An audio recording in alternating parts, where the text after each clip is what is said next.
Hey everybody, how are you guys doing? I'm Eric Gerlach, and this is another talk on philosophy, French thought, structuralism to post-structuralism. We're getting along to postmodernism right after this, and specifically the most famous of the post-structuralists, Foucault. In fact, possibly the most famous structuralist, although he transitioned to post-structuralist, of course, along with Barthes, decently, from Levi-Strauss's Structuralist Lunch Party. Please watch my videos on all of that. So I've already given one video on Foucault. We stopped with the Panopticon he has a lot of work that suggests things were very Nietzsche of him to say, very much more mysterious, and Nietzsche and Heidegger, very German thinkers leading into these French thinkers and influencing Sartre with existentialism, as well as the structuralists and post-structuralists reacting against Sartre and existentialism. Foucault is the most famous of the post-structuralists reacting against Sartre initially, but then against also Levi-Strauss and the structuralists, and saying, well, there isn't an absolute perfect structure, but we are very much determined, if not plenty entirely, if not entirely, by our culture. Culturally, counterculture, etc. We stopped with Panopticism, which is what he says is modernity, where we want to control and limit everything. And the good contrast of that is, as I mentioned, Bedlam, where they let you wander around Bethlehem, commonly referred to in lower class tongue as Bedlam, where you can wander around and see lower class insane people as an upper class insane person, rather than lock everybody away and try to make it nice and polite, otherwise you get sued. And the similar thing is, I mentioned in Japan, apparently they don't tell you when they put people on death row and take them out. They just let all that be quiet and not celebrated. And that is very Foucault, as I mentioned, because it is, as he says in the 1700s in France, if you try to commit regicide, they would tar and feather and worst you out in public in front of everybody, and we're very different from that. Foucault, again, is not saying ancient times were good and modern times are bad. He is like Nietzsche, saying that we are the same violent sexual ape. Nietzsche came along before Freud. Foucault is coming along definitely after Freud, and Freud influenced by Nietzsche and others' thought. Schopenhauer and Nietzsche was doing work at the same time Freud was as Heidegger. Foucault thinks us moderns, I like the term moderns, it's a term of Latour. We are the tribe of the moderns, according to Latour, who's a thinker I haven't covered yet, but I will briefly in another video. Us moderns, to use and cop Latour's term, have internalized the voices of government and science and all the surveillance of the Panopticon such that we brush our teeth because it's objective truth rather than the spirits or the elders said and their spirit and their... But it still is very much the same set of ape games, according to Nietzsche and Foucault. If you accept that, then again, that is much of the perspective here, and you are welcome to take these ideas more or less as you like. I tend to be somebody who very much is not a religious person and believes in science since I was a child. But like Nietzsche, I discourage people from being proud of believing in science. That's simply what we do often, and evangelicals put gas in their cars. And understand a wider picture of how science and religion and thought are used in your world, physically, mentally, all together. I constantly encourage that rather than just defaulting to science is objective or this is the right religion, but I let everyone come down to the water and drink whatever they like, of it. So with all of that, Foucault is saying that modernity is a weird, sterilized, buttoned-down time of homicidal apes, a la Freud. And maybe that's better than tarring and feathering and being, all mystical. But Heidegger definitely, as a Nazi, yeesh, and Foucault is not, is very much an anarchistic, post-Stalinist, post-Marxist thinker who is decently anarchistic, if not an anarchist. Again, we don't... anarchists and postmodernists tend not to put themselves in these boxes, of course, being postmodern and anarchistic. But Foucault, as a more anarchistic than hard socialist thinker, I would say, and many have judged him such, thinks that we've internalized all the surveillance, the capitalism, socialism systems, and all of this, such that we really are panopticized chimps who have internalized the cameras and all of the authorities. And that's not freedom versus Catholic times for French people. That's actually new order and freedom. That would be Nietzsche's Apollo and Dionysus. Again, and please watch all of the Nietzsche talks. You do need to know some Nietzsche and some Heidegger to better get Foucault. Although I will try to help you directly right now with all of that. So, with all that, similarly, we have accepted, and I would say the universal truth of something like religion or science or politics, rather than actually look at the hairy situation of what's actually going on. So what Foucault does, to get to the start of this talk from the other one, Foucault does archaeology of knowledge and history of thought, is what he calls it. He digs through the records, and he goes to libraries and digs through old dusty boxes, and he finds weird examples that prove the rule, in the sense that they reinforce, here's the crazy person who acted differently, and then it was reinforced what you do wear pants versus that. And he finds how he studies what he calls power at the capillary level. This is another moment where I can say the Anglophonic world tends to believe more in objective truth than the Germans and French and the Continentals. And it tends to use physics and math metaphors. But I very much like the French, I don't hardline objectivity, but I do suggest biological and anthropological examples. You will notice that the human-centered sciences, the softer sciences, are not the harder sciences, and that's odd because we're human beings, and our brains are geared to deal more with people than with rocks and bears, although our brains are made to deal, it would seem, or, designed or not, in all of these ways, to deal by blind nature, true intent, all sorts of things, ours, others, our parents, etc., the forces that be. We are people who deal with people, so why are people sciences the softer sciences? And if you listen enough to psychology and anthropology, you will think decently like a Frenchman, like Foucault. Because here, the French, and sometimes they go a little off-kilter, Richard Dawkins says, there isn't French biology, what's French philosophy? But actually the French biologists I've heard have been pushing in their own directions, angering a little bit the biological community, and I've just heard that vicariously. But the French are a little bit more into, no, we can sort of push onward what is truth. And again, the Anglophonic world is a little off, not liking that. But then again, if you suffered directly under World War II and were taken over by the Nazis, you might question truth quite a little bit anarchistically, yes, and drink deep of Nietzsche. And yes, you would. So, and that 60s counterculture as well in the Bay and other places. Drink deeply of Nietzsche's cynicism and say, whoa, Foucault's like all interesting and stuff. Although really you'd only get that in the latest 60s, 70s. And even then, probably fewer Americans were hip right to Foucault at the very beginning. So Foucault is more of the 70s, 80s, is very much his heyday. So sort of in the wake of, and Foucault was a younger dude in the 60s, in the wake of the 60s, Foucault in the 70s and 80s is examining what he calls power at the capillary level, while also saying, as I've already mentioned, we have to fight the fascist in all of us, or the fascism in all of us, as he says, fasciste. And the powers that be could not oppress as they do without individual participation in them, in our own practices of imposing order on our lives and identities. Power is not good or bad, top down or bottom up, but everything in all directions. I do not discourage anybody from believing in science, and I remain mum about encouraging or discouraging people to believe in religion. I do not believe that is my job, to encourage people to yes or no to believe in science or religion or not. Although in a certain sense you are not legally required to believe in religion anymore, in ways you actually are, if you pay attention, required to believe in science and politics and law, which politics and law are somewhat the same, somewhat a little bit different.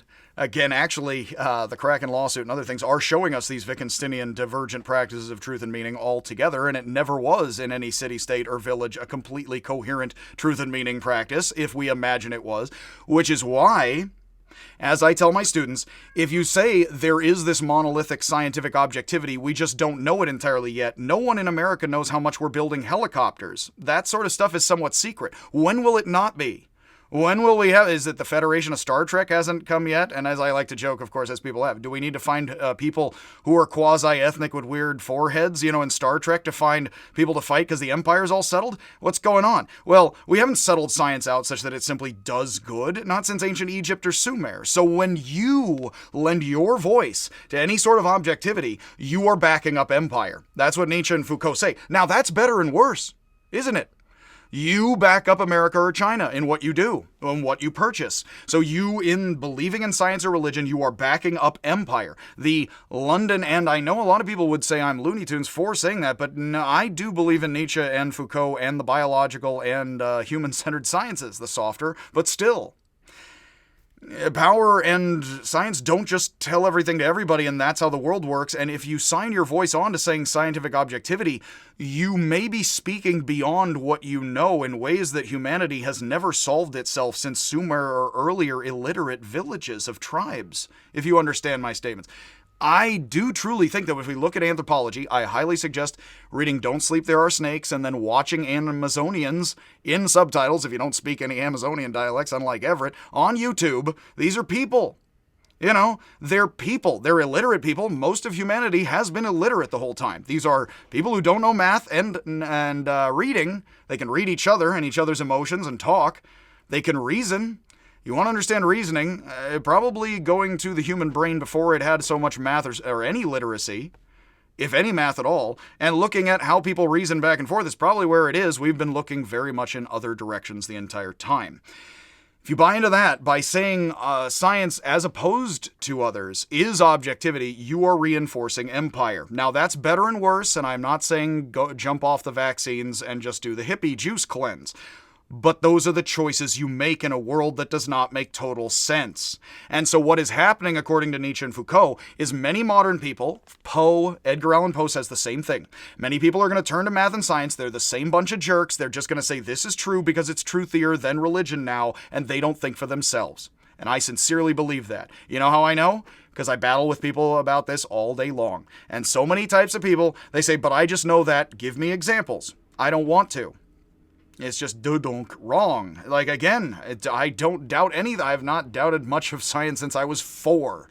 And I will proudly tell people I believed in science since I was 4. Isn't that amazing? No. So do evangelicals. They don't think evolution is a valid scientific theory, and I do. So you can listen to them talk, put gas in their car. Again, science is Sumer, is empire. What are you doing? And it is complicated, and I'll leave this to Latour and others to say, what are we doing when we believe in science? Yes. But my point is not actually to bash science. My point is often in going for scientific objectivity to clearly make the point, as I bring it back to, human beings all too much trust large institutions like religion and science and politics to be superhuman when they are all too human. They over-idealize things. They think things are a clean process. They are not historically. How do we see that? Foucault does archaeology of knowledge at the capillary levels of power. Wittgenstein says, and it's some of the stuff I've mentioned, quote Wittgenstein all the dang time, or paraphrase at least. Let's be more generous. With all of that, Wittgenstein says, the problem with a lot of thinking is not giving enough examples. People say science or religion is true, they then don't want to talk about it. If you start talking about the capillary of power, you meet all too human beings. That's history. Think about politics and how it looks in hindsight. Think about scientific history and how it looks in hindsight. I will do a talk on Feyerabend, who says there is no scientific method, it's whatever works. And if you think that ain't the Hawaiians, argue it with me.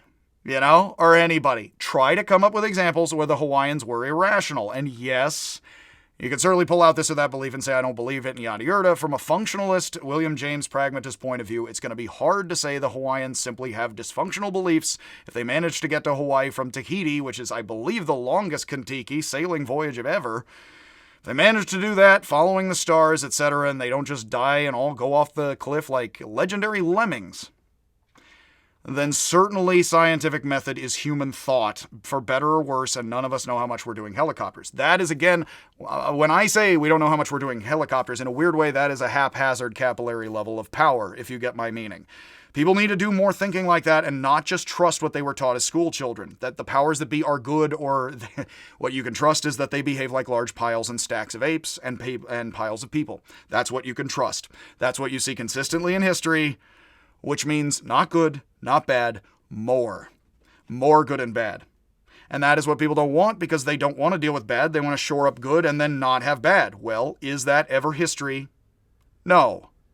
So people will sell you on that in the name of science as soon as they would religion, because they want you to trust them. And that's fine, because you have to back and forth. You can't just not trust them. Trust me, let's all join my cult. No. Because I tell people, I come from the Haight-Ashbury. I'm not going to feed people that much rice gruel. I don't have the time. So I'm not going to induct you into a cult and tell you to believe I'm objective. But just study the history of science and religion. I studied history of religion myself, so I could gain this kind of view more so. That's why I studied history of religion. Guess what? Religion, Foucault is thinking of the Catholic Church. When we do the capillary power of analysis on anything, we find Christianity, Islam, Buddhism, the largest cultures in the world, the largest purveyors of literature, science, art, all of human culture. They've all acted all too human. I have had many painful struggles as a non-Buddhist. I like Buddhism a lot. I actually prefer Taoism, and then Zen is Buddhism plus Taoism a lot. I love talking about that. I've had many people say, why wasn't Buddhism warlike like Islam and Christianity? No, it was a bunch of people too. And it's like, but I hear nice things. Yeah, you hear nice things. We're not very familiar with Buddhism and its history. We're a lot more familiar with Islam as the enemy next door. And there's something like the grandfather effect where India and China for hippies and others gets to be sort of the one we don't share a border with that's nice. But honestly, China, India, Islam, Europe, they behave all too human. With differences, with every difference you can name under the sun. Yet, human. At least, probably with brains for 200,000 years, very similar. So, if all of that is somewhat acceptable, and that is me ranting through the Capillary of Power of Foucault, which is a very important idea. This is again why I capped the last talk right about in an hour, and I didn't rush through this point, because it rolls into something that actually is a good example. Again, as Wittgenstein says, give more examples. Foucault has a good example in arguing against Wilhelm Reich. Now, he is a thinker I'm not so familiar with, but that's partly because he's a psychoanalyst, and I know some as I need to about psychoanalysis, and then I go on to Wittgenstein and Gestalt and more of that kind of pragmatic, open-ended theorizing, rather than either Freud, classic Freud, nor Lacan do I do. Talk like Yoda, I will not. But Foucault argued against Wilhelm Reich, who was a 60s psychoanalyst, who in the 60s was famous. I believe probably he did his work in the late 50s, I think, and then was catching on in the 50s, 60s as an outlier and countercultural. Wilhelm Reich was saying that sexuality needs to be completely liberated. Now, obviously, this is a very big left-wing, right-wing issue, and I'm not going to take sides. Again, I'm a lefty-lefty, but I'm not trying to take sides for you. I am trying to present all of these issues as best as we can all talk about them together. That's best. So I don't demand people have certain attitudes towards sex. I don't think that's good for me or you. But at the same time, trying to be protective, loving, open-minded. Wilhelm Reich says we're going to free up sexuality. We're all going to be far more like bonobo or bonobo. I don't know how to pronounce it, honestly. But if you do know, it turns out there's two major groups of chimps who are the closest animal related to us. Of course, we share a lot of DNA with fruit flies and bananas, it turns out. But with chimps, we basically, there is the larger group of chimps that is sexual and violent in all the ways humanity is still. Good luck with all of that, everyone. And then, after all this, because we were lying, killing, stealing, raping, everything before we were human, and now consistently do that, as the Daily Show, the book says. We gave up on being decent a long time ago, if we even consciously did. Now we just have to settle for consistency. But there are bonobo or bonobo chimpanzees who settle everything more so, or hippie-ish chimps, as people say, the hippie chimps, B-O-N-O-B-O, I believe. And they basically have sex all kinds of ways and sort of are that far less violent. Guess which group of chimps we're more related to, a la evolutionary theory? Yeah, we're more related to the violent ones, not the sex hippie chimps. So Wilhelm Reich is kind of saying, and I don't know he directly said this, let's all be bonobos more, and then we'll be hippies more, and then we'll all chill out, and then we'll have less wars and stuff. Robin Williams said if women ran the world, there'd be no more wars, just severe negotiations all the time, and much love and silliness. So with all of that, of course, Foucault stands against Wilhelm Reich, and he says, no. As a closeted gay guy who is going to clubs where people whip people and is interested in that, and thinks we have to fight the fascist in all of us, but obviously we can display it playfully in terrible movies and clubs and yeesh. He says Wilhelm Reich, and I have to take his side here, as a child of hippie-ish people, but the hippie-ish people I know and love and other things are not totally Wilhelm Reich friendly and do think human beings are balanced, weird, interesting chimpanzees, yes? And no, we are not bonobos entirely. Yeah, we suspect. Occasionally, on the street. Again, bonobos just sort of start getting it on whenever there's tension and they just kind of having all kinds of sex. We don't do that, sort of, thankfully not, yes. But again, we sort of keep sex and violence in society, whether it's civilized or Amazonian or not, somewhat in our pants. Wilhelm Reich says if we just take sex out of our pants, as a Freudian, we just use it all the time, a bunch, we'll be free and we won't want to dominate or submit. Well, Foucault says, going to the gay leather scene of SF, etc., perhaps he left some of his heart there, is that he says, no. And this is very Nietzsche, it's very Apollo versus Dionysus, it's very beyond good and evil. The chimpanzee that we are, the human being we are, as much as again, you may or may not like Foucault saying this, that's fine. He says Wilhelm Reich is wrong. We are good and bad apes. We're not just going to be good apes if we're more sexual. And I have to say, one of the proofs of this seems to be very much that does while I'm not the biggest fan of a lot of where porn seems to go to. I come from San Francisco, and there's a lot of, without getting into it, and I'm not the biggest porn guy in the slightest, that there's a lot of weird SF porn from back in the day, which is kind of vintage, and people are kind of like, oh, we're having playful whatever. Now porn is a lot more hardcore. I'm just going to say that and leave that there. There's a lot of porn which is not very playful, and there was a lot of people experimenting back in the day, and it was the 70s kids with weird domination and stuff in porn. But now porn has gotten a lot more, I would say, kind of violent and aggressive overall, and niche and stuff, and let's just leave it there. But of course, everybody has so much more access to pornography. Does that mean we're all chilling out? If it were more hippier sex with a ton of pornography, would that chill everybody out? I have to say, as somebody who's more libertine, and I'll leave that again without talk right there, no, just because you or I have more or less sex, that does not make us into better or worse people. And what Foucault is saying is we have to continuously fight the fascist in us, such that he, as a closeted gay guy who knows that according to psychiatry, his profession, he is insane officially for being gay, and that's why he's in the closet decently about it and quiet about it, although louder about it than some, but still decently quiet about it, due to legalities plenty at the time still. He says, I could be one of the people who'd be motivated, to say, wow, yes, let's just free it up and now I'm free. He's like, I don't think that's the case given how people like playing back and forth in lots of these ways. I think sex and violence are a part of who we are, so we're positive, negative, more, not just good or bad moving. This, again, is a good example about capillary levels of power. Do we see sex just getting good or bad? Do we see people becoming more literate and scientific and thus being good or bad chimps? No. So here, beyond good and evil a la Nietzsche, we can say that Wilhelm Reich thinks sex will be good and then people will be good, and that's just simplistic thinking, according to Foucault. As much as that's in league with me being lefty and from San Francisco and living in Berkeley the whole time, I do back up Foucault, who is a beloved figure in this town of Berkeley, who says, who came out and taught here, again, and apparently went out into the desert and had other adventures out here in California. With all of that, as somebody who hopes, as I'm sure Foucault did, that people can be and are more libertine today as compared to how they were in 84, when Foucault died. Again, a la the Orwell is an easy date to remember. And he is the guy who believes in the Panopticon, yes, and the surveillance system increasingly in our heads, internalized.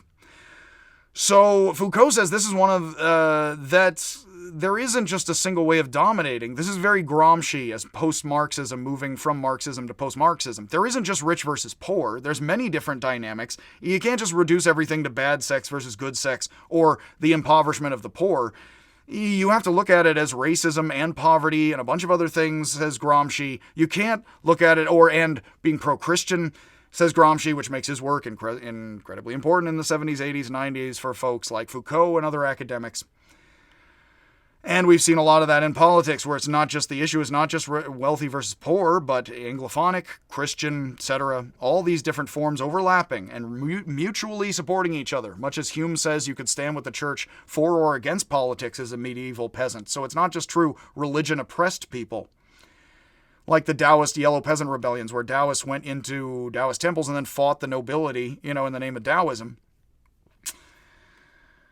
So this is one of the things that most impressed Foucault's French intellectual audience. You will find Zizek pulls similar moves, where he says, let's talk about how amazing Descartes is. A lot of later thinkers and French thinkers do not like Descartes. They're reacting against him. So when Zizek turns around as a Slovenian and says, hey, let's love Descartes some more, you Frenchies, they actually kind of like it because it's getting the countercultural to be counter their own counterculture, yes?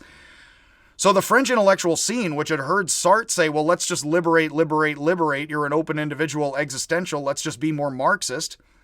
And Sartre was a little libertine in matters of things, all sorts of things. With all of that, Foucault is like, no, we don't just liberate with communism, and we, as a post-Marxist kind of anarchistic thinker, no, we don't just liberate sexuality with hippiness. That doesn't simply happen. And I gotta say, again, The reason I do bring up the example of a bunch of porn now is because, again, that is unfortunately a good piece of evidence that no, we didn't just liberate sexuality and now we're nice people with good attitudes. Perhaps more so less, it could always be more or less of that in ways.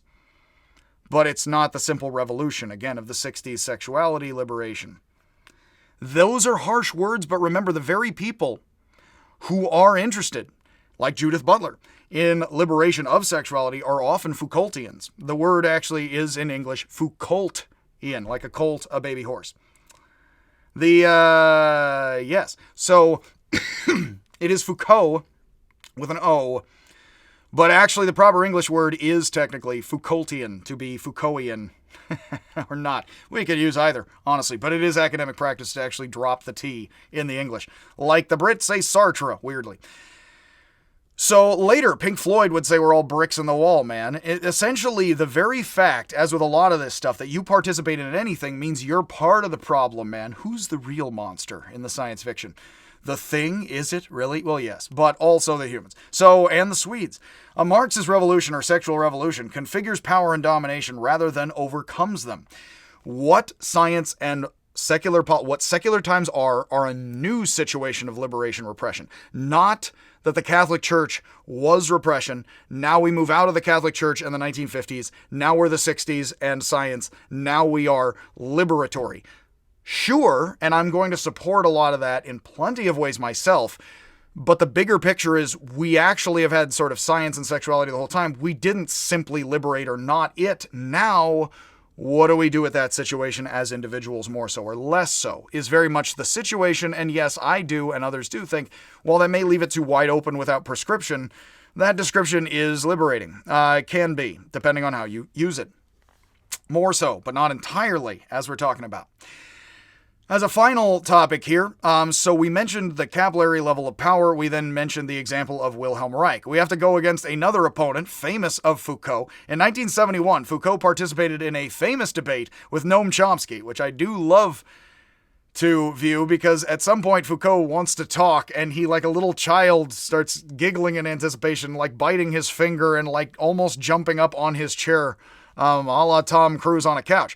So he is like waiting to talk, but he waits and lets Chomsky finish the point. He's like, I have such to say. You can watch excerpts of it on YouTube. In translation, they translate back and forth for the debaters themselves, with Foucault speaking in French, les armées, la police, and Noam Chomsky then saying, well, and doing his thing.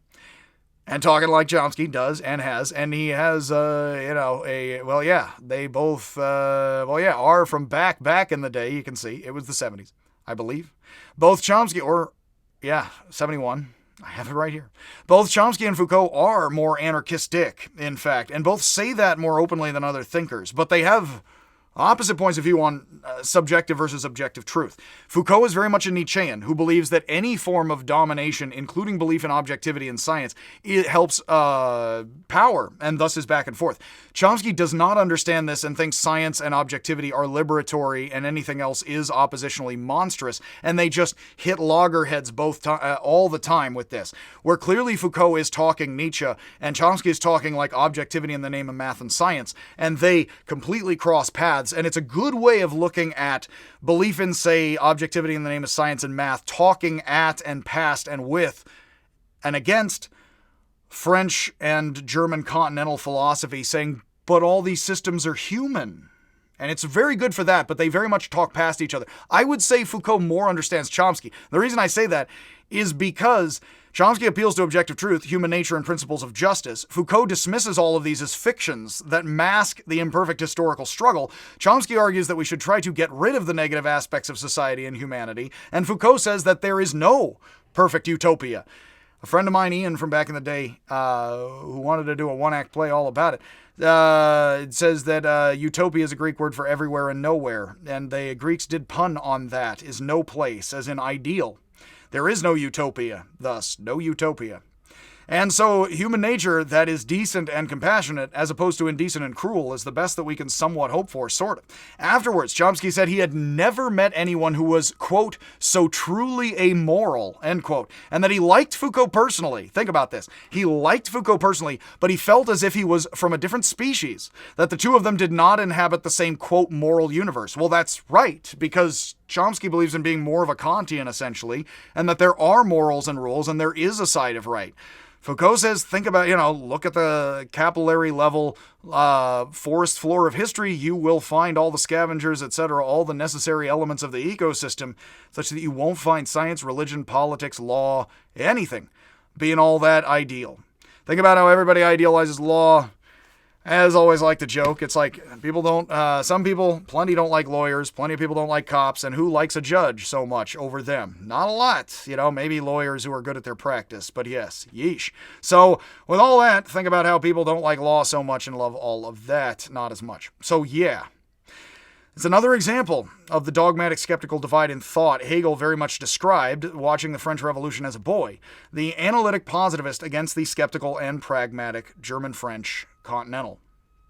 And that is my second talk here, kept to a half hour as I hoped, on Foucault. So we covered, in this talk, Foucault. We stopped at the Panopticon the last time. We covered the capillary level of power, his debate with Wilhelm Reich and how sexuality can't be completely freed and that doesn't just make us good people. And then his debate with Noam Chomsky. Noam Chomsky believes we should believe in science and be a decent, moral, non-monstrous society. And Foucault's like, ha ha ha, who are you talking to? Anybody, not me. Who are you talking to? Because I'm not hearing that so much. I half hear it, because that's human all too human, as Nietzsche told us, beyond moralizing. And so Chomsky says, I like the guy, but he's simply immoral. I don't even know if he's human. Which again, well, I'll leave all that to you, and I won't moralize further. Yes? How could I? How dare you? So, how could you? With all that, I'm going to have to stop saying that so often. Again, it's already past its due prime. But, hopefully not the Earth. Much love, much happiness, as much as you can, with all of these non-bonobo chimps. And many in our family and friends. I will, again, continue on with the postmodernists, and then I'm going to do the pragmatists and a little bit of positivism, and that will finish out the modern philosophy for me. And then I'll continue to do talks on all sorts of stuff, modern, European, etc., as we work our way onward through the years. But thank you for listening. This was the second talk on Foucault. I'm going to move onward to the postmodernists, including Lyotard, Deleuze, Baudrillard, and Derrida. And then I'm going to do the pragmatists, which is a little out of order, but I want to finish off the French. So, as we should have done in WW2. Never would have seen it coming. France, England, could have owned all of it, America. As a Japanese performance artist said, everywhere is America. Much happiness, America, and thus everywhere in the world, and all of history. And again, good night and good luck, and as usual, I will see you if I ever have chance to see you.